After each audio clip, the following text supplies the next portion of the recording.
In the name of Allah, the Merciful, the Beneficent. Now, today's main headlines. Pakistan, amnesty demands investigation after deadly crackdown on PTI protests.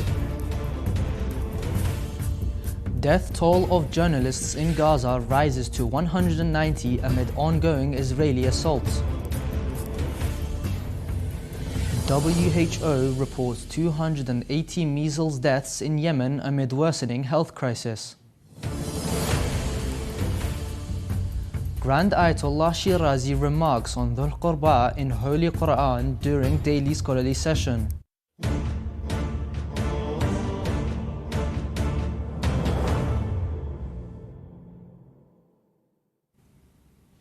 Assalamu alaikum dear viewers, this is Hussein Ali and you are watching Shia Waves live from London only on Imam Hussein TV 3. A violent crackdown on opposition protesters from the Pakistan Tehreek-e-Insaf in Islamabad resulted in multiple deaths and mass detentions during rallies on November 26 and 27. Amnesty International's Deputy Regional Director for South Asia, Babu Ram Pant, condemned the government's actions, highlighting the unlawful use of force, including lethal ammunition, against demonstrators amid a communication blackout. The PTI had organized protests on November 24, calling for the release of former Prime Minister Imran Khan. In response, authorities disrupted internet services nationwide and detained approximately 4,000 PTI supporters before the protests.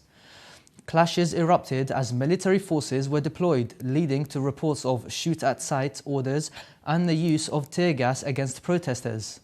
Sources confirmed at least 6 fatalities, including 4 security officers, while the exact numbers of injuries remains unclear due to restricted media access. Amnesty International demands a thorough investigation into these human rights abuses. The government media office in Gaza has reported that 190 Palestinian journalists have been killed since the start of the Israeli military campaign on October 7, 2023. The latest casualty is journalist Ala Fawzi Barhoum. The office condemned Israel for targeting journalists, holding it fully responsible, and urged international organizations to take legal action to prevent further deliberate killings. The ongoing assault on Gaza has resulted in over 146,000 casualties, mostly women and children, with thousands still missing, amid warnings of a catastrophic humanitarian crisis. The World Health Organization has recorded 280 measles-related deaths in Yemen since the start of 2024, alongside 33,000 suspected cases. The country is also battling outbreaks of preventable diseases like polio, cholera, diphtheria, and dengue fever, compounded by severe food insecurity affecting nearly half of households. According to the global agency, Yemen remains in a level 3 health emergency, the highest on the WHO scale. Let's take a look back at today's main headlines. Pakistan, amnesty demands investigation after deadly crackdown on PTI protests. Death toll of journalists in Gaza rises to 190 amid ongoing Israeli assault. WHO reports 280 measles deaths in Yemen amid worsening health crisis. Also tonight, Canada's first halal food bank opens in Ontario. The daily scholarly session led by Grand Ayatollah Sayyid Sadiq al-Husseini al-Shirazi continued at his honorable residence in Qom on Thursday, the 11th of Jamad al-Awwal.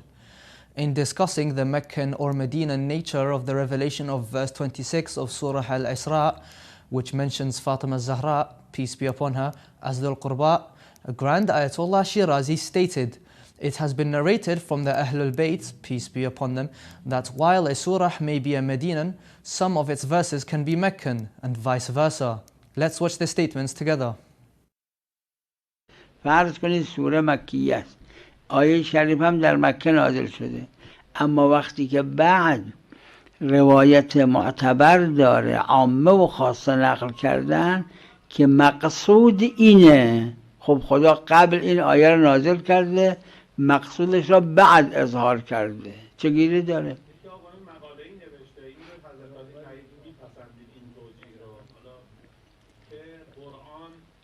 علاوه بر اون در نزول تحقیق، حالا من نمیدونم چون میخوام واقعا منبر برم، میتونم بگم یا نه، نزول تدریجی هم با شأن نزول داشته. بله. و هر سال بر پیامبر قرآن نازل میشده. بله. داره که در آخر عمرش 2 بار بله. سال نازل شد. بله. اونجا نزول، اینجا تطبیقه. در مدینه ایشون میگه که خیلی از آیات خیلی مشکل حل میشه، ولی من نمیدونم این گفتنش آسونه. روایت میشه اینجوری گفت که اگر اونجا آمده خیلی از صور تطبیق اینها بعدها در سالهای بعد با حوادث بگیم که اینجا تطبیق شده. اگر روایت داره بله، چرا نه؟ نه نه ما باید ببینیم روایت چی داره. اگر روایت داره چه اشکال داره؟ فقط تو روایت تطبیق، تو روایت کلمه تطبیق نی، معنای تطبیق هست که گفته شده تفسیر، گاهی گفته شده تأویل، گاهی گفته شده تنزیل. تو روایات این 3 کلمه وارد شده: تنزیل، تفسیر، تأویل. اما همین بنابراین تطبیق یعنی همین. تطبیق عبارت اخرى از همین، حرف بدی نی.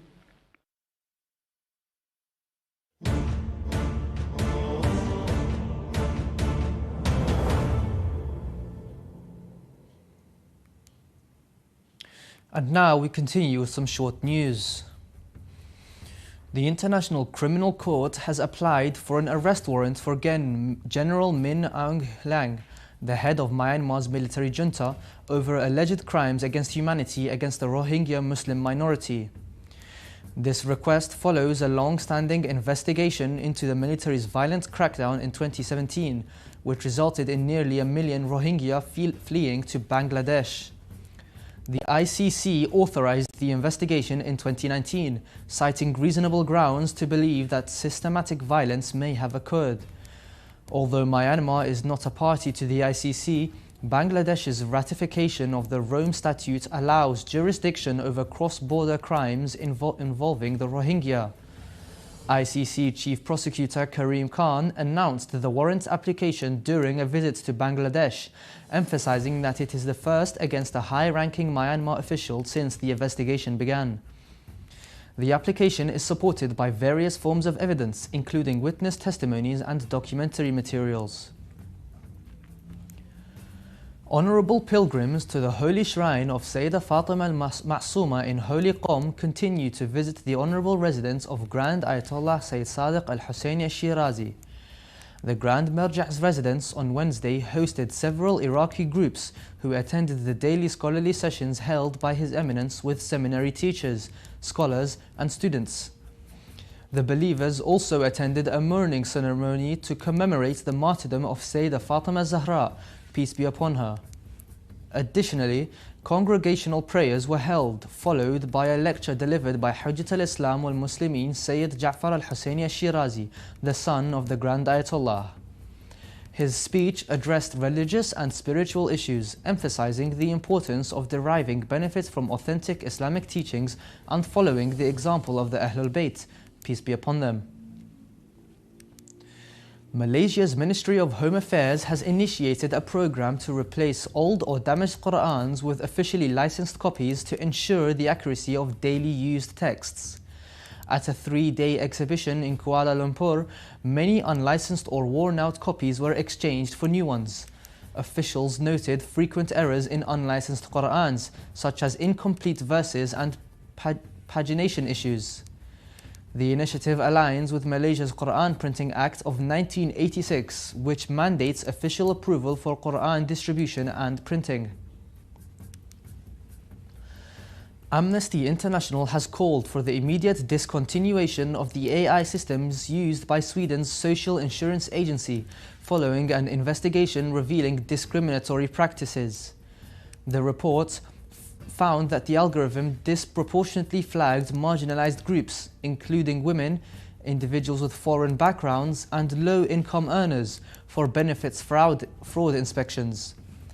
The AI system assigns risk scores to applicants, leading to automatic investigations based on presumed criminal intent.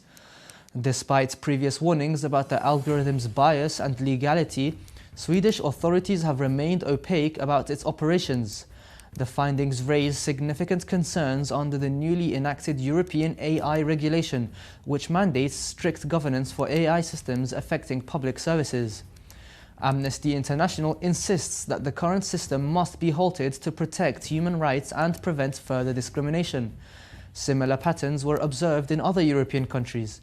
Amnesty International had previously raised alarms about Denmark's use of artificial intelligence in its welfare system, warning that it could discriminate against marginalized groups, including people with disabilities, low-income individuals, and migrants.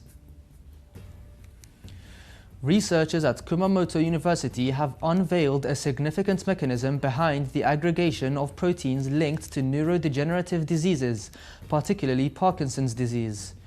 Led by Professor Norifumi Shioda and Associate Professor Yasushi Yabuki, the team discovered that G4's unique RNA structures play a crucial role in promoting the harmful aggregation of A-synuclein, a protein associated with neurodegeneration. The study revealed that elevated intracellular calcium ions due to cellular stress trigger the assembly of G4s, which then attract A-synuclein, leading to its aggregation and subsequent neuronal damage. Remarkably, treatment with 5-aminovulinic acid, a compound that inhibits G4 formation, successfully prevented A-synuclein aggregation and halted the progression of Parkinson's-like symptoms in mice. This groundbreaking research highlights G4s as potential therapeutic targets, opening avenues for early intervention in Parkinson's and possibly other neurodegenerative diseases.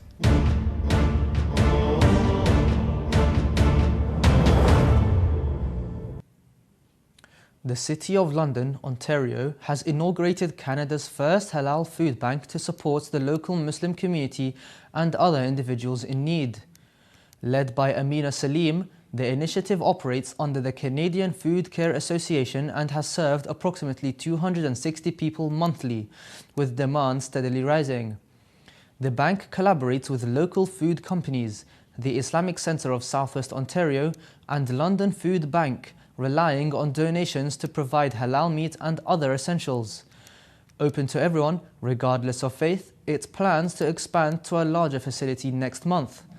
With Muslims comprising 5% of Canada's population, the demand for halal food has grown significantly, reflecting the country's commitment to inclusivity and social welfare. We have reached the end of today's news. Let's take a look at the main headlines for this evening. Pakistan. Amnesty demands investigation after deadly crackdown on PTI protests. Death toll of journalists in Gaza rises to 190 amid ongoing Israeli assaults. WHO reports 280 measles deaths in Yemen amid worsening health crisis. Grand Ayatollah Shirazi remarks on Dhul Qurba in Holy Quran during daily scholarly session. Canada's first halal food bank opens in Ontario. You can view the latest news on our website, or you can send news of your city or country to be published on our news agency. Contact us on the numbers at the bottom of your screen. Thank you all for watching. We pray to Allah the Almighty to hasten the reappearance of the Master of our time. Wassalamu alaikum wa rahmatullahi wa barakatuh.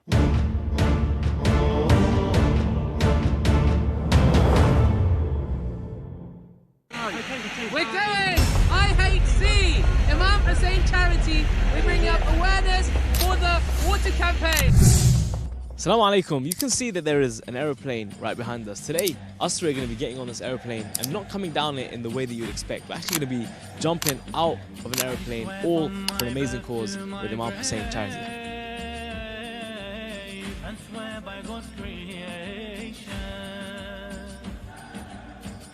was made only a slave for the ship of salvation.